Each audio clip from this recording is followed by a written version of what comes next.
Battery నుంచి మనకి power ఎక్కడ పోతుంది, నువ్వు కీ స్టార్ట్ చేసి ఉంటున్నావా, కీ స్టార్ట్ చేయగానే ఫస్ట్ స్టెప్ ఇగ్నిషన్ అంటావు. ఆ ఇగ్నిషన్ ఏంటంటే నువ్వు బ్యాటరీని అలర్ట్ చేస్తున్నావు, అర్థమైందా?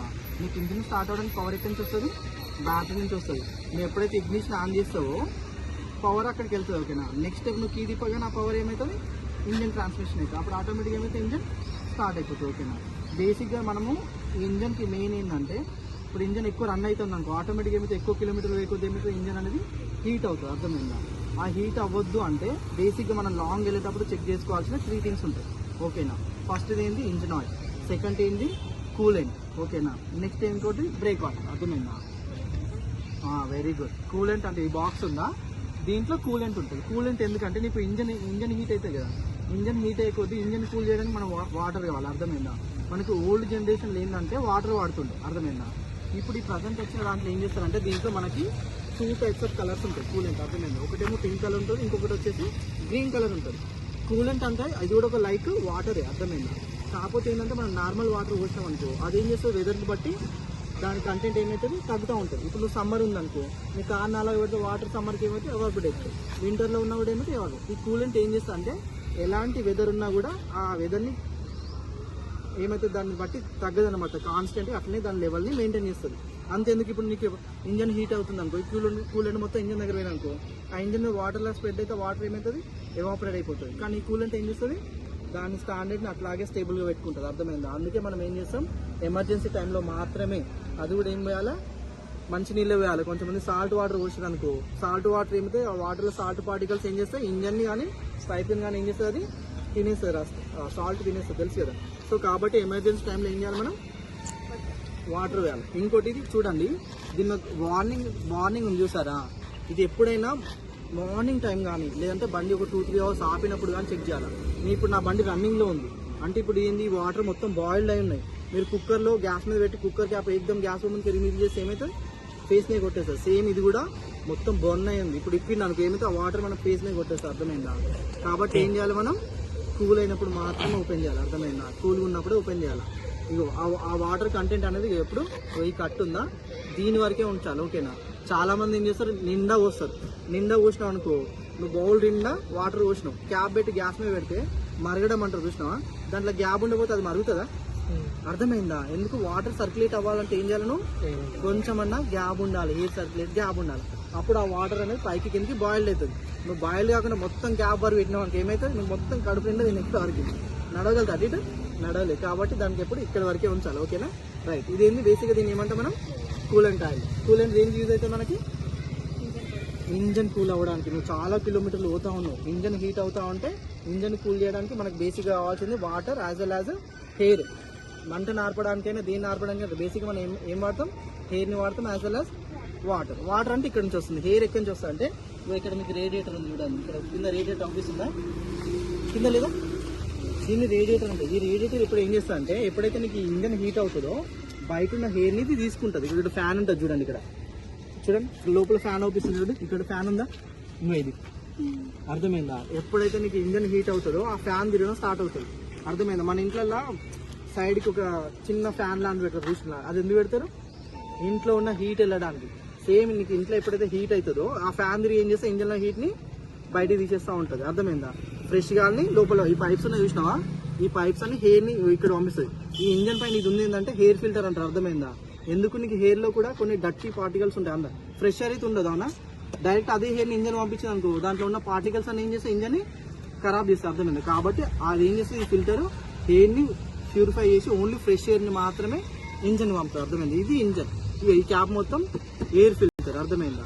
సో ఇంకొకటి ఇగో ఇది, ఇంకేం కావాలి, నెక్స్ట్ కూలెంట్ అయిపోయింది. నెక్స్ట్ ఇంకా 2 ఆయిల్స్ ఏమని చెప్పినా నేను, బ్రేక్ ఆయిల్ అండ్ ఇంకొకటి ఇంజన్ ఆయిల్, అర్థమైందా?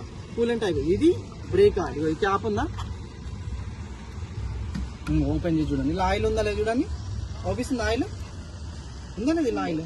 ఇన్ కేస్ ఈ ఆయిల్ లేదనుకోండి, మీకు గేర్లు ప్రాపర్గా పడవు, మీరు 100 స్పీడ్ పోతున్నాం బ్రేక్ కొట్టినా కూడా బ్రేక్ ప్రాపర్గా పడదు, అర్థమైందా?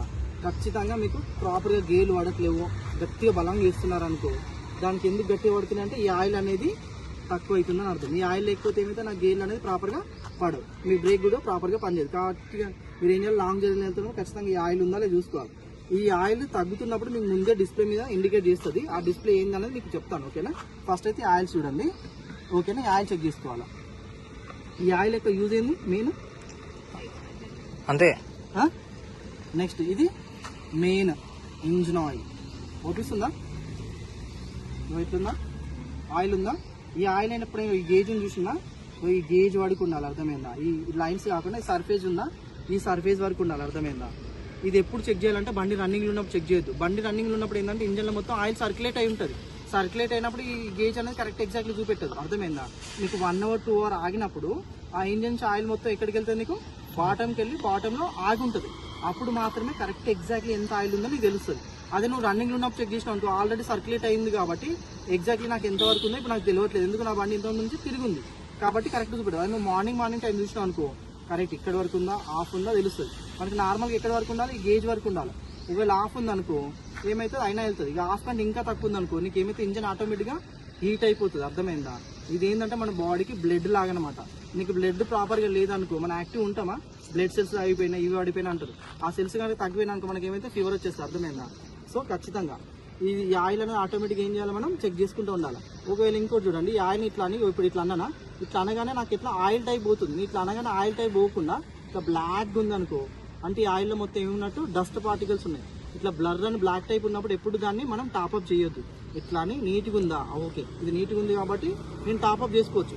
ఒకవేళ ఇట్లా అన్నప్పుడు మట్టి ఉందనుకో దాన్ని టాప్అప్ చేసుకుంటే ఆల్రెడీ ఖరాబ్ అయింది. అప్పుడు ఏం చేయాలి, కింద చాంబర్ నట్టు ఉంటుంది అని ఇంజన్ కింద, ఆ నట్టు ఇప్పేస్తే ఏమైతే ఆయిల్ మొత్తం వెళ్ళిపోతుంది, అర్థమైందా? మళ్ళీ ఆయిల్ తీసేసి మనం ఏం చేయాలా, కొత్త ఆయిల్ ఫిల్అప్ చేసుకోవాలి. ఇట్లా చెక్ చేసుకొని చేయాలి. ఎప్పుడైనా ఎంతవరకు ఉండాలి, ఇది గేజ్ వరకు ఉండాలి, ఓకేనా? ఇంకొకటి, ఈ ఆయిల్ ఎన్ని వేల కిలోమీటర్లు మారుస్తారు మీకు ఐడియా ఉందా? అసలు ఈ కూలెంట్ కానీ బ్రేక్ ఆయిల్ కానీ ఇంజన్ ఆయిల్ కానీ ఎప్పుడు మారుస్తారు మీకు తెలుసా? అర్థమైందా? 1 lakh దిగిన బండి అనుకో, 1,00,000 లోపు ఉన్న బండికి ఏమో 10,000కి ఒకసారి మారవాలి, అర్థమైందా? 1 lakh దాటిన బండ్లకి ఏంటంటే 7,000 8,000 మారవాలి. ఎందుకంటే 1 lakh ఉన్న బండి ఏంటంటే మన లెక్క ఏం కనమాట. 1 lakh దాటిందంటే అది ఏజ్డ్ అయిపోతుంది, అర్థమైందా? 1,50,000 అయిందనుకో అది ఏమైతుంది, ఏజ్డ్ అయిపోయింది. అలాంటి వాళ్ళకి ఎక్కువ లాగ్ తిప్పి నువ్వు ఆయిల్ మార్చావు అనుకో తట్టుకోలేదు, అర్థమైందా? కొంచెం 7,000 8,000 మార్చాలి. ఇది 1 lakh బిలో ఉందనుకో నువ్వు 10,000 మార్చినా పర్లేదు, అర్థమైందా? ఇంకోటి అర్థమైందా?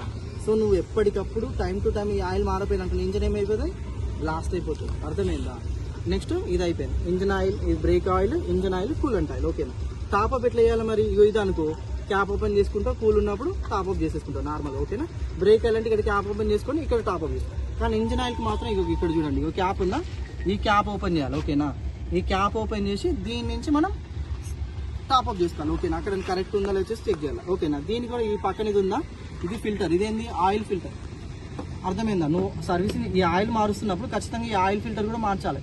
ఈ ఆయిల్ ఫిల్టర్ ఏం చేస్తా అంటే ఇంజన్కి ఆయిల్ వేయేటప్పుడు ఆ ఆయిల్ ఏమైనా డర్టీ పార్టికల్స్ ఉన్నా కూడా ఈ ఫిల్టర్ ఏం చేస్తే ఆ డర్టీ పార్టికల్ని ప్యూరిఫై చేసి ఓన్లీ ఫ్రెష్ ఆయిల్ మాత్రమే ఇంజన్ పంపుతుంది. నువ్వు ఆయిల్ మారుస్తున్నావు, ఒకవేళ నువ్వు ఫిల్టర్ మారవలేదు, ఈ ఫిల్టర్ పాతది ఉందనుకో ఆల్రెడీ ప్యూరిఫై చేసి దాంట్లో ఏమైనా ఆల్రెడీ పార్టికల్స్ ఉంటాయి కదా, నీ ఫ్రెష్ ఆయిల్ కూడా అది ఏం చేస్తుంది, మళ్ళీ ఖరాబ్ చేసేస్తుంది, అర్థమైందా? సో నువ్వు ఫిల్టర్ చేసేటప్పుడు ఖచ్చితంగా ఈ ఫిల్టర్ మార్చిన తర్వాతనే ఆయిల్ మార్చుకోవాలి. ఆయిల్ టాప్అప్ చేయాలంటే ఇట్లా. మరి ఇదెందుకు, ఇది వైఫర్. మీరు వర్షం పడ్డప్పుడు కానీ గ్లాస్ మీద డస్ట్ పడ్డప్పుడు కానీ మనం వైఫర్ వేస్తాం కదా, అందులో ఇది వాటర్ ఫిల్అప్ చేయడానికి. ఇందులో కూడా మనం ఏం సాల్ట్ వాటర్ వేయాలా, మామూలు మంచి వాటర్ వేయాలన్నా? సాల్ట్ వాటర్ వేస్తే ఏమైతే ఇక్కడ పైప్స్ ఉన్నాయి చూసినా, ఈ పైపులన్నీ దాని పైప్స్ అన్నమాట. ఒకవేళ మీరు సాల్ట్ వాటర్ పోసిరు, ఓ 2 months అక్కడనే పెట్టారు అనుకో, ఆ వాటర్లో సాల్ట్ మొత్తం ఏం చేస్తుంది, పైపుని తినేస్తుంది, తెలుసా? సాల్ట్ అనేది ఐరన్ కానీ పైప్స్ కానీ తినేస్తుంది, మీకు తెలుసు, ఐడియా ఉందా? కాబట్టి సాల్ట్ వాటర్ ఎప్పుడు వేయొద్దు. ఇంకోటి 1 more thing, ఉత్తి వాటర్ కూడా వేయొద్దు.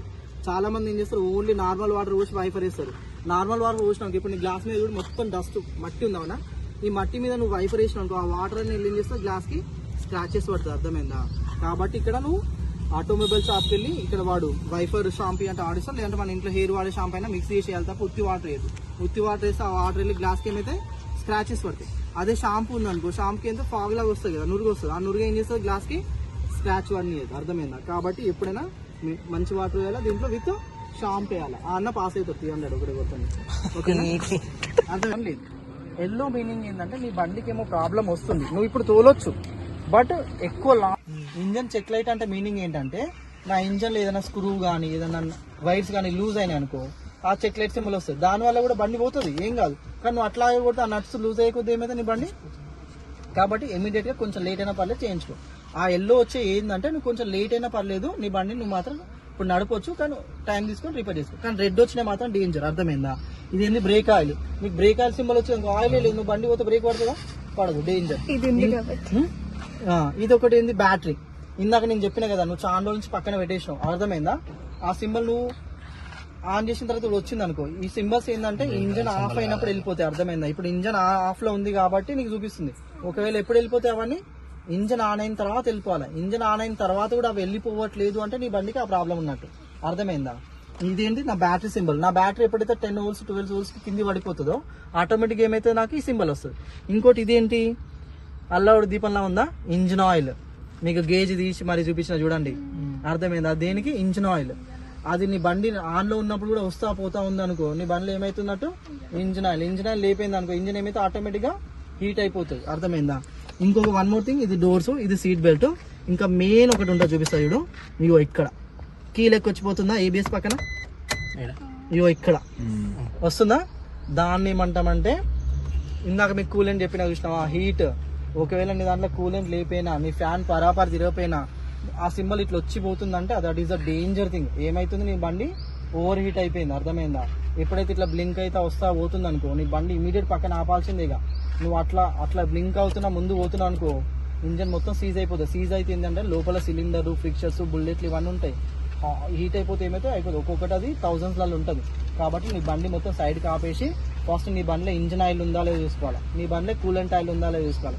ఈ రెండు లేకపోతేనే వస్తుంది, అంతే కదా? నీకు బండిని కూల్ చేయడానికి మెయిన్ థింగ్ ఏంది? కూలెంట్ ఆయిల్, అర్థమైందా? మళ్ళీ ఇంజన్ ఆయిల్, అర్థమైందా? ఇంకోటి రేడియేటర్, ఫ్యాన్, ఇవన్నీ సంథింగ్ ఉంటాయి. ఆ సింబల్ వస్తే మాత్రం వెళ్ళొద్దు, మెయిన్ థింగ్, ఓకేనా? అర్థమైంది కదా? ఇంజన్ ఆయిల్కి ఏ సింబల్ వస్తుంది మనకి? ఇక్కడ అల్లావులు దీపంలా వస్తుంది. అదే కూలెంట్కి ఏ సింబల్ వస్తుంది? కీ సింబల్ లా వస్తుంది. అదే బ్రేక్ ఏ సింబల్ వస్తుంది? ఇది వస్తుంది. ఇప్పుడు నువ్వు క్లచ్ నొక్కి మొత్తం బండి స్టార్ట్ చేయి. అది బ్రేక్. ఇప్పుడు నాకు నేను ఒక క్వశ్చన్ అడితే చెప్పు, ఇప్పుడు నువ్వు క్లచ్ నొక్కకుండా బండి స్టార్ట్ చేయొచ్చా? చేయకూడదు. స్టార్ట్ అవుతుంది అవ్వదా? ఎందుకు అవ్వదు? యాక్సిడెంట్ అవ్వదు. క్లచ్ నా క్వశ్చన్ ఒకటే, బండి స్టార్ట్ చేయాలంటే ఎందుకు క్లచ్ నొక్కాలి? డైరెక్ట్ స్టార్ట్ చేయొచ్చు కదా. 2010 లోపు ఉన్న బండ్లు ఏదైనా, ఓల్డ్ బండ్లు ఏమైతుంది తెలుసా, డైరెక్ట్ స్టార్ట్ అవుతుండే. ఇప్పుడు వచ్చే బండ్లు ఏమైతుందంటే మనం కంగారు ఆఫీస్ నుంచి రావడము, లేదంటే కార్ల పిల్లల్ని వదిలేసిపోవడము, పిల్లలు గేర్ బాక్స్ తో ఆడుకొని గేర్ లో పెట్టిపోతారు. మనం ఏం చేస్తాం, పొద్దున ఆఫీస్ అవుతుందని గేర్ ఉందని చూడం, కీ పెడతాం, ముందు కారు ఉంటే కొట్టేస్తాం, అర్థమైందా? గేర్ లో ఉంటే మనం తెలియకుండా స్టార్ట్ చేస్తే ఏమైతుంది, బండి ముందుకెళ్తుంది. ఇట్లాంటి ప్రాబ్లం వస్తుందని వాడు ఏం చేసిండు, క్లచ్ తో కనెక్షన్ ఇచ్చిండు. నీ బండి స్టార్ట్ కావాలంటే ఖచ్చితంగా నువ్వు క్లచ్ పట్టాల్సింది. నువ్వు క్లచ్ నొక్కి స్టార్ట్ చేసినావు అంటే ఆల్రెడీ క్లచ్ హోల్డ్ ఉంది కాబట్టి బండి ముందుకెళ్ళదు, అర్థమైందా? దీనికంటే బెటర్ నువ్వు బండి స్టార్ట్ చేసినప్పుడు ఏం చేయాలి, నీ బండి న్యూట్రల్ లో ఉందా లేదా చెక్ చేసుకోవాలి, అర్థమైందా? చెక్ చేసుకున్న తర్వాత స్టార్ట్ చేయాలి. క్లచ్ నొక్కమా మొత్తం. ఇప్పుడు బండి స్టార్ట్ అయింది. ఇప్పుడు డిస్ప్లే మీద సింబల్స్ ఉన్నాయి చూడు, ఏముంది మనకి సింబల్ ఆడ, అర్థమైందా? ఏం సింబల్స్ ఉన్నాయి? వెళ్ళిపోయింది. అది హ్యాండ్ బ్రేక్ సింబల్ ఉంది. హ్యాండ్ బ్రేక్ దించమా, పోయిందా? నా ఇంజన్ ఆన్ అయిన తర్వాత ఏదైనా సింబల్ డిస్ప్లే మీద ఉందంటే that is the danger thing. నా ఇంజన్ ఆఫ్ అనంత ముందుకు రావచ్చు, కానీ ఇంజన్ ఆన్ అయిందంటే ఆ సింబల్ వస్తుందంటే నా బండికి ప్రాబ్లం ఉన్నట్టు. ఇప్పుడు నా బండికి ఏమున్నా బేసిక్గా నేను డోర్ ఓపెన్ చేసినా కాబట్టి డోర్ సింబల్ ఉంది, తను సీట్ బెల్ట్ పెట్టు, ఈ రెండు పెట్టుకున్నా. సో నా డిస్ప్లే మీద ఏ సింబల్ లేదు. So I have to ready to go. మీరు బండి స్టార్ట్ చేస్తున్నారంటే ఫస్ట్ డిస్ప్లే చూసుకోవాలా, అర్థమైందా? డిస్ప్లే మీద ఏం లేదంటేనే నేను పోవడానికి రెడీగా ఉన్నట్టు. అదే అక్కడ ఏమైనా ఉంది, నీకు సంబంధం లేదు అట్లే పోతా అంటే కథ ఇంటికి రారు మళ్ళా, ఓకేనా? Right, will see next.